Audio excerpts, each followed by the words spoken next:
What did you say, Cody? You better watch it, man. Yeah, I know how it goes from there. Bell ringer, here we go. Describe Ronald Reagan's presidency.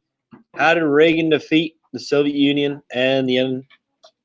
Wait, to end the Cold War. There you go. There we go. So Ronald Reagan, we talked about him yesterday towards the end of class and finished up with breaking down the Berlin Wall.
Okay, what do we have here for Ronald Reagan's presidency? What do we got?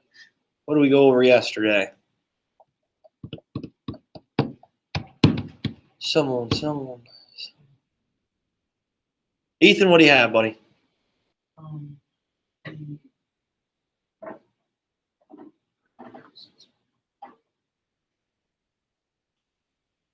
That was the Reaganomics thing. Okay, Reaganomics, what was that? To reduce taxes and people will work more and have more money to spend, causing the economy to grow. All right, so income tax, right? So taxes that you see withdrawn from your paycheck. So this would hopefully bring more people to be happier, obviously, and to spend that money out in the economy. And more people are buying products and goods, then that could spur up economic activity, which it did. Okay, throughout his presidency, there was some prosperous times in the U.S. All right, good. Many people say it's like trickle-down economics, kind of, but a little bit different. All right, good. What else? What else did he accomplish? What else? Yeah, good job. So he went to Berlin, Germany, where we know that was divided ever since the end of World War II. And the Berlin Wall that was created, which we talked about in 1961, when JFK was president, he gave a speech there as well. He talked about the divide, and he talked about how any country who wants to maybe think about accepting communism as their form of government, just look at Berlin, right? Look at the example right here. There's a clear divide between the prosperous Western side, democratic side, capitalist side, and the communist side to the right. Right? Cody, you got that? Yeah. And then obviously Reagan then in '89, he goes to Berlin to order who? Who do you tell it? Take it down. This famous quote, Mr. Who, tear down this wall. Dale, you know? Gorbachev? Yeah, Gorbachev. Good job. Good job. So he was the Soviet leader at that time. And 1989, the Berlin Wall falling won't happen until 1991 when the Soviet Union collapses. But that was the significant point where we knew sooner or later the Soviets were going to fall. All right, good, good. So many people say because of the prosperous economy, because of his military spending, this was pushing to a close in the Cold War against the Soviet Union. And many people say that he was one of the reasons for the Soviet Union falling in early 1991. All right, is there any questions on Ronald Reagan? You guys remember he was almost assassinated? He took a bullet. You guys remember talking about that? Okay, good. Who was the person that almost assassinated him? Who tried to take him out? You guys remember? Jakari? John Hinckley. John Hinckley. Yep. Good job. Good job. Good. Good. So Reagan, he took down the Soviet Union in an economic fashion, right? He knew that the Soviet Union couldn't keep up with the production power of the United States and our capitalist economy. Okay, so we're finishing up here today. We have George H.W. Bush, Saddam Hussein, Desert Storm, Operation Iraqi Freedom, and I'm sure you know the presidents that fall after that.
All right, what do we have? George H.W. Bush. Cody, what do you got? He's the 41st president of the United States, 1989 to 1993. Okay, good job. So he's obviously the father of George Bush, another president we're going to talk about today.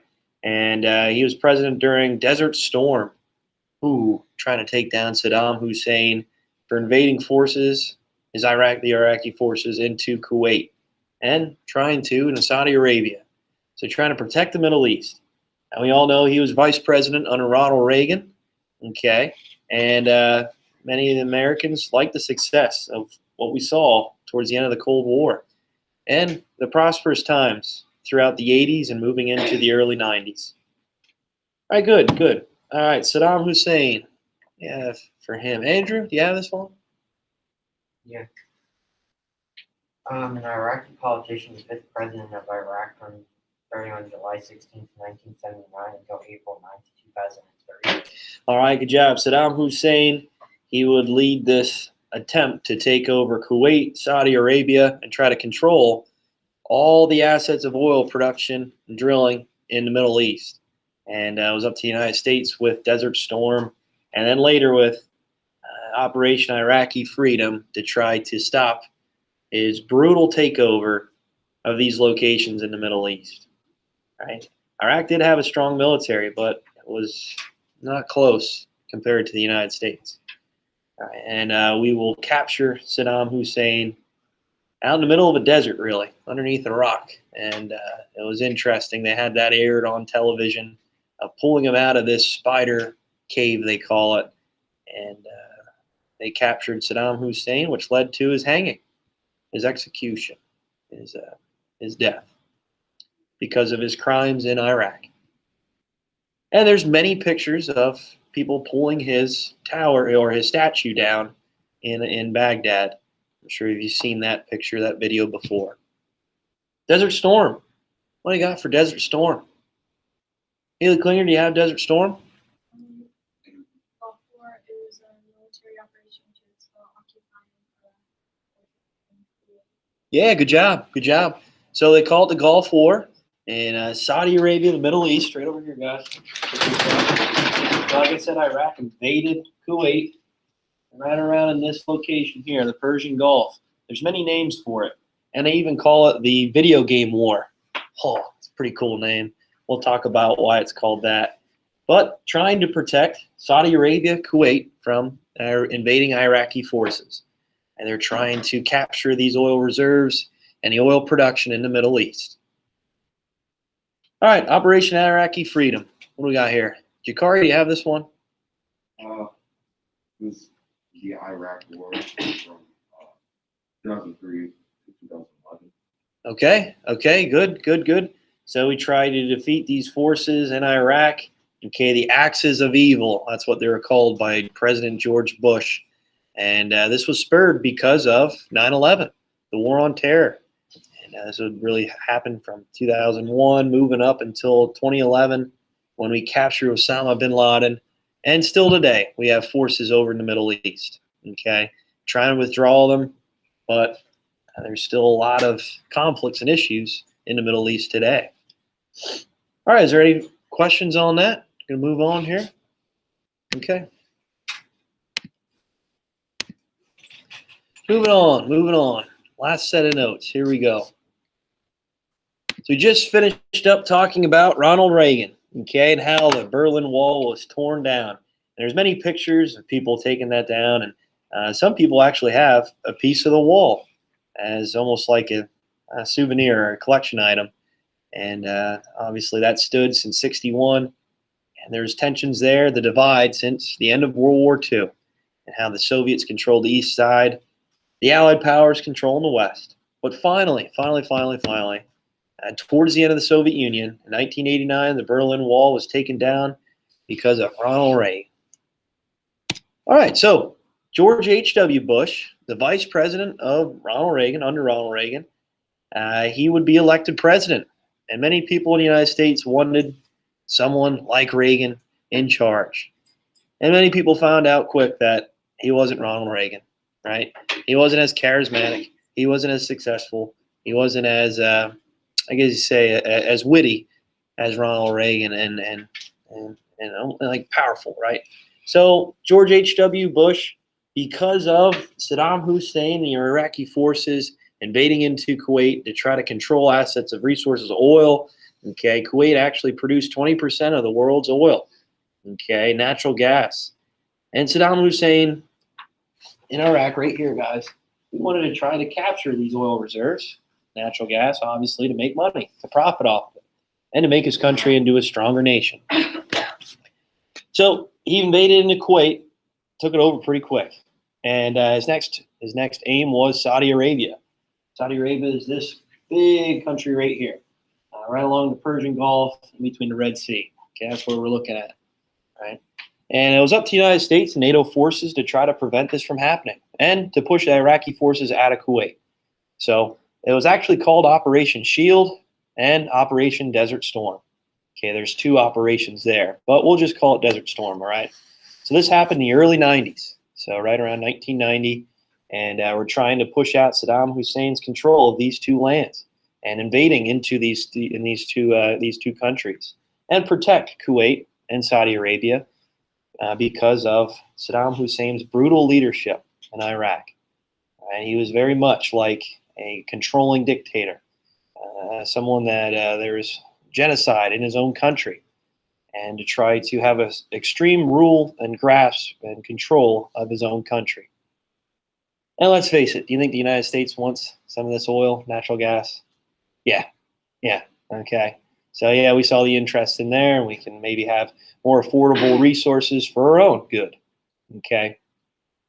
So Desert Storm is when we send 700,000 troops to Saudi Arabia, okay, and trying to protect these locations in the Middle East, Kuwait, Saudi Arabia, Egypt, okay, and making sure we can push out these Iraqi forces. And like I mentioned before, they called this war the video game war. Why do you think they call it the video game war? Kale? Drones. Yeah, drones. Yeah, good job. Good job.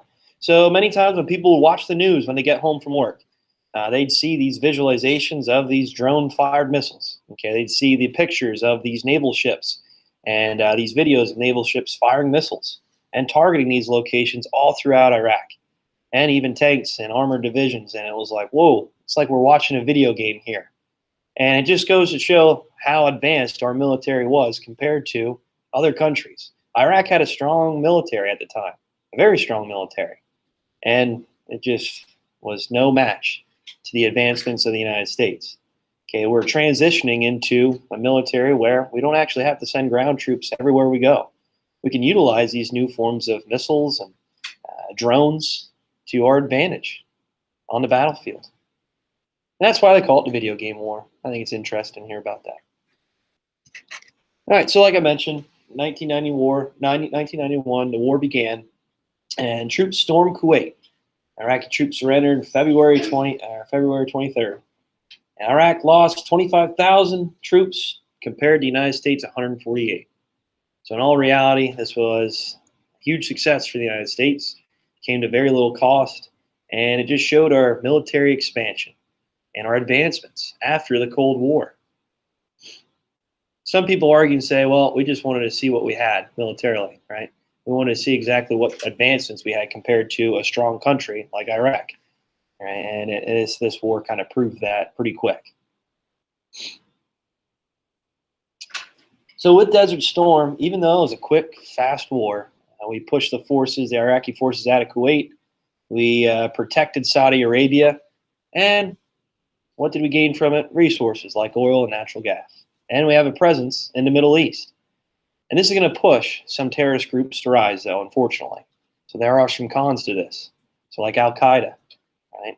We're going to talk about that here soon with the war on terror under President George Bush's presidency. So HW, Desert Storm, George Bush, war on terror.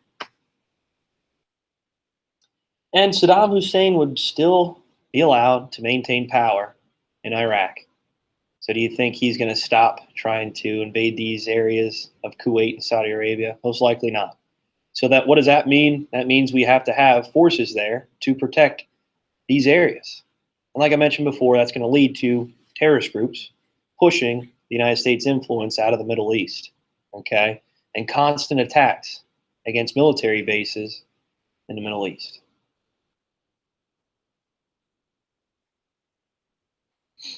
You guys good with that? Yeah, okay.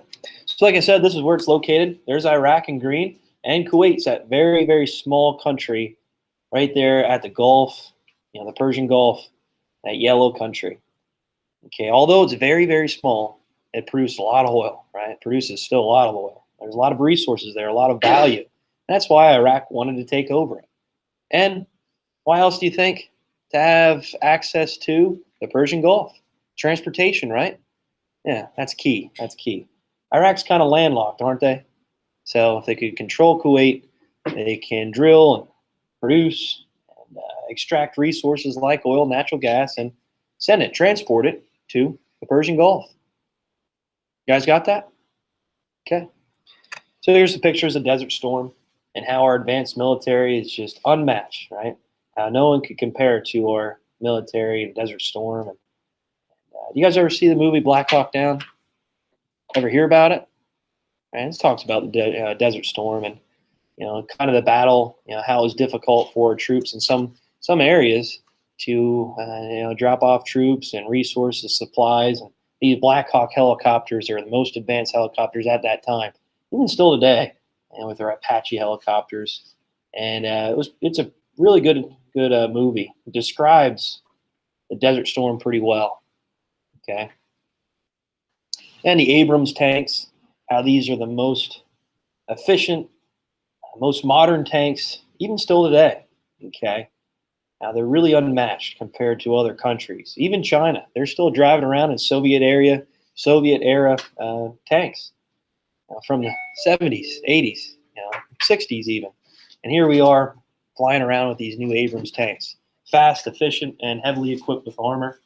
And obviously our Air Force, really unmatched. All right, so new technology. So in the 1990s, we're moving to a technology age.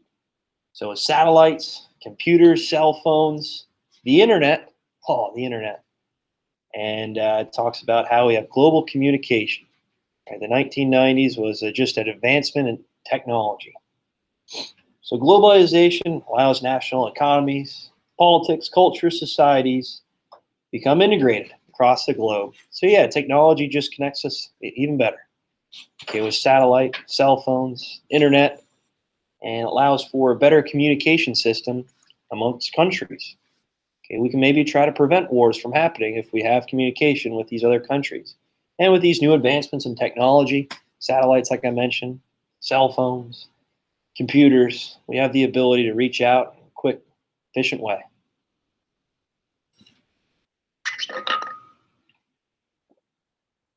It's kind of ending isolation, right? And one of the biggest things that push for war is isolation and focusing on yourself internal. We need to make sure we can cooperate with other countries. Yeah, it's important still to focus on our own country, but at the same time, cooperation, communication is key. All right, Clinton years, real quick. So Bill Clinton, he's most famous for NATO and expanding NATO. So after the Soviet Union fell, what happened to those countries a part of the Warsaw Pact? Where do you think they joined? NATO. There you go. Yep, NATO. So all these countries joining into NATO, and what was once a part of the Warsaw Pact. So these Eastern European countries. Remember, we talked about how these countries were taken over by the Soviet Union and were satellite countries of the USSR. Well, now NATO controls them. Right? Well, not controls them, but they join NATO. Okay. They join this treaty organization to be a part of NATO, and this helps with trade. And these Eastern European countries, there's going to be a lot of buildup in Eastern Europe. Okay, a lot of these countries are going to try to advance and modernize and westernize since joining NATO. They didn't have that ability under the control of the Soviet Union as satellite nations of the Soviet Union. In many cases, they still, in some places, saw the destruction of World War II yet. Unbelievable, 50 years after the fact. And a lot of these countries just look to advance. And what does that do for the United States? Builds more trading partners, right? So that allows the economy to boom throughout the 90s, right? Well, what does that do with Russia? So even though the Soviet Union collapses, Russia accepts democracy, capitalism, yeah, there's going to be some free trade and some sort of trade between the United States and Russia. But for some people that have strong Soviet ties, this rivalry really never ends, does it? And what happens to when these Eastern European countries shift over to join a treaty organization with the United States? Well, it pushes these leaders of Russia that were once a part of the Soviet Union to have an extreme hatred still for the United States. Many people believe that's kind of what's angering and pushing Putin to be hostile still to this day and aggressive to these Eastern European countries like Turkey and Ukraine. He's constantly mobilizing troops and armed forces along those borders. Why? Because at one point, they're assets to the Soviet Union, to Russia. So that's kind of why there's a lot of tensions there with Russia, Ukraine, Russia, Turkey, right? Because at one point, Soviet Union had some sort of influence in those areas. All right, so one of the biggest things with the Clinton era is, what did he say? I did not have sexual relations with that woman. You guys ever hear that quote? Yeah. All right, so yeah, he did get impeached. Okay, he wasn't taken out of office, though. Right? He got impeached by the House, the Senate, kept him in. And, well, it was through the impeachment hearings.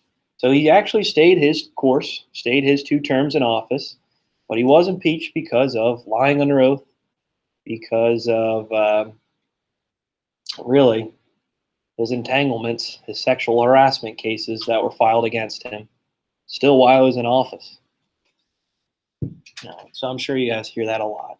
I think on 105.7, the radio broadcast, when they play the 90s music, they always bring that quote up, and I think it's kind of funny. All right, so the Clinton years building up to Al-Qaeda. So towards the end of his presidency, Al-Qaeda is building up, and these terrorist groups in the Middle East. And they wanted to make sure that they can get an eye for an eye, right? Because of some of the destruction, because of some of the influence the United States and Israel have in the Middle East. Al-Qaeda groups, terrorist groups were forming. And we're trying to target many of these key areas well, that were targeted during the Middle East with the United States influence there. They wanted to try to get back at the United States. And we know with September 11, 2001, Osama bin Laden leading the Al-Qaeda cause and push to take out the Twin Towers.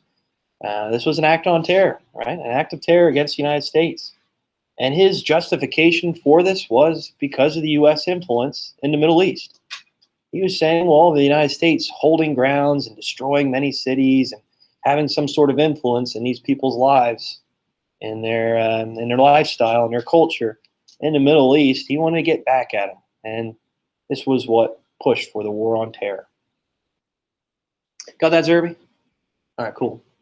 All right, so the United States attacked September 11th, 2001. And I know I talk about that every September 11th. Okay, I talk about how this is obviously an event that we should never forget, that we should always remember. So I won't focus too much on this because we already talked about it this year. And 3,000 people were killed in the hijacking of these airplanes into the Twin Towers, into the Pentagon, and one plane actually crashing out in western Pennsylvania. That was aimed for the White House. So Al-Qaeda terrorist groups forming, and right around the turn of, what did you say, the millennium, 2000, yeah, Bush was elected president, so son of George H.W. Bush. He lost the popular vote, but won electoral vote. So George Bush. You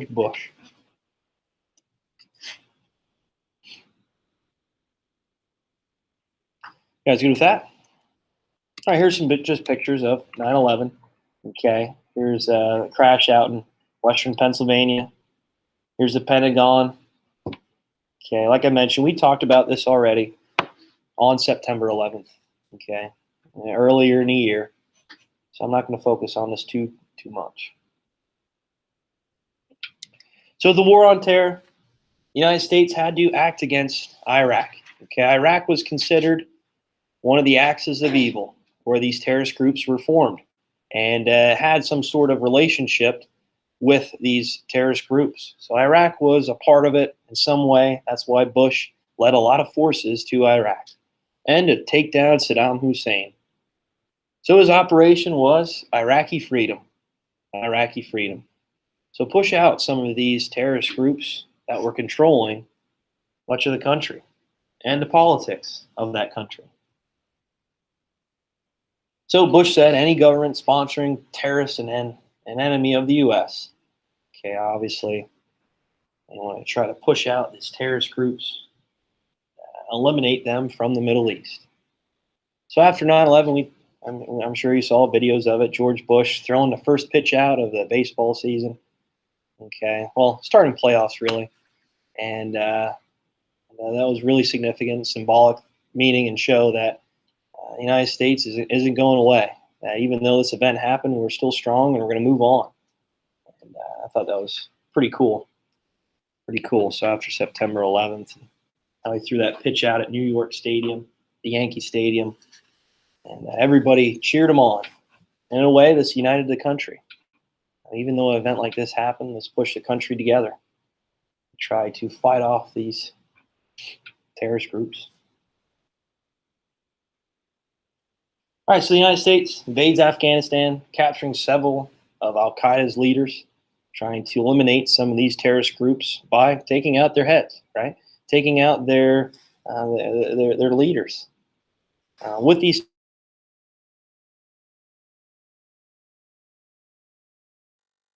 same cause, if not even worse. So this was a really hard struggle. Okay, in many cases, the war on terror is still going on today. Yeah, we still have forces in the Middle East trying to protect some of these areas in Iraq, Afghanistan, Kuwait, Saudi Arabia from these terrorist groups.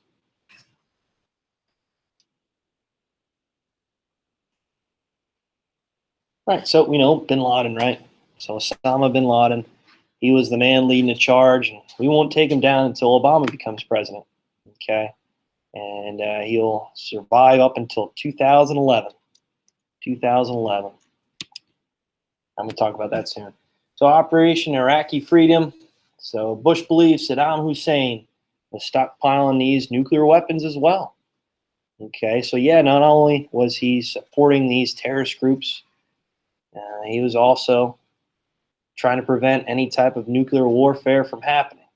And if these nuclear weapons get in the wrong hands, like Saddam Hussein, who knows what could happen in the Middle East?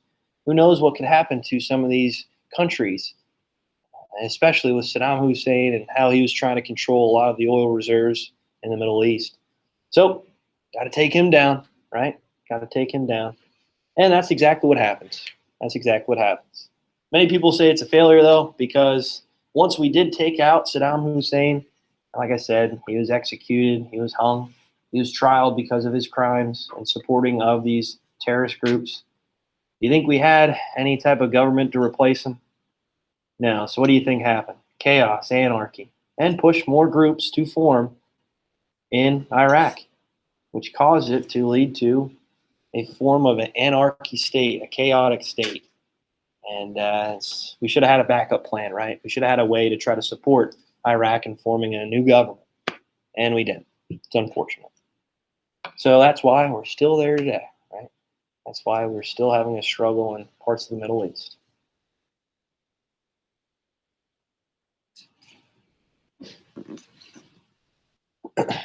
All right, you guys good with that?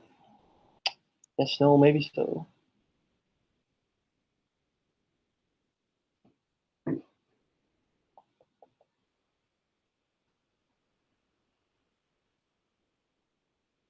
So Saddam Hussein, 2003, captured out in the middle of a desert in a spider cave, that's what they call it. So they had video of him pulling him out of the rock. I actually remember it.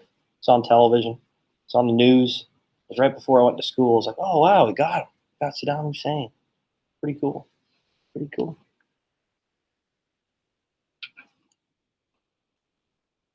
All right, so war on terror.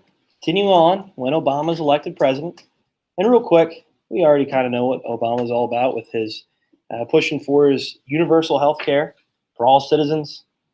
He inherited an economy that was going through a recession because of the house market crash in 2008. And with Obama, he captures Osama bin Laden. That's really all I have about Obama. So again, just kind of taking presidency throughout this recession. There's high gas prices, housing market crashed, and he was trying to push for universal health care. Obamacare, right? Obamacare. Many people say it didn't work out too well. If anything, it made things worse for healthcare options for people in the working class. But one of the biggest things, found bin Laden.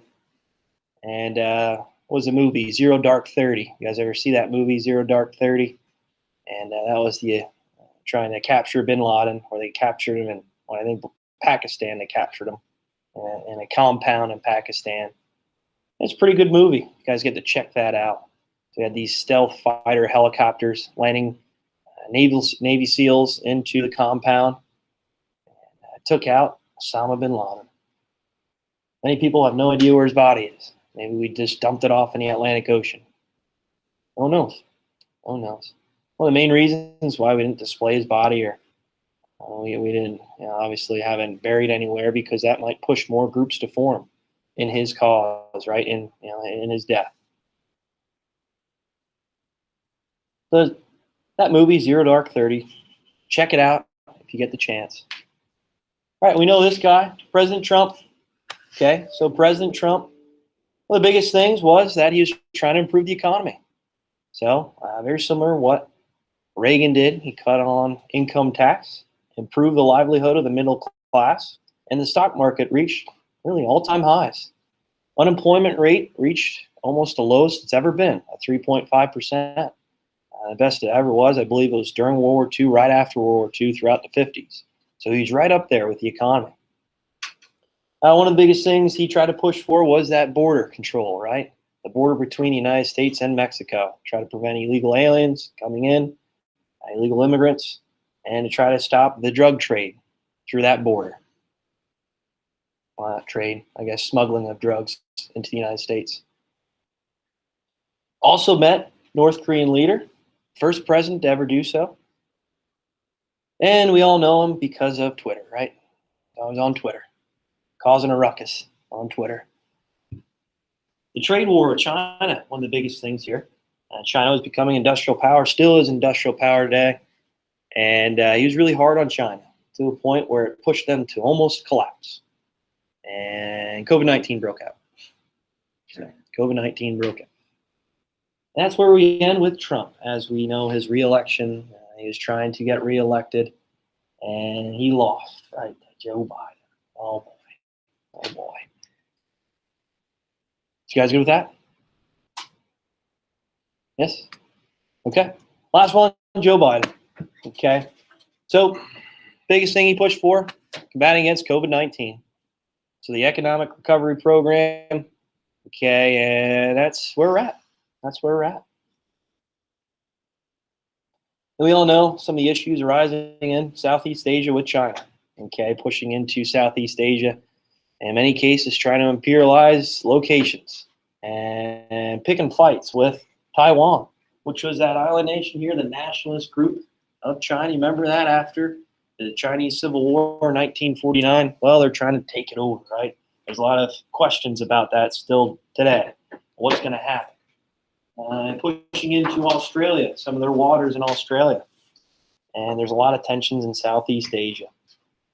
But trying to push for environment, trying to push for government programs and government spending, which leading to some high prices in goods and resources. All right, is there any questions? That's it. There you go. That's it. So quiz tomorrow. There we go.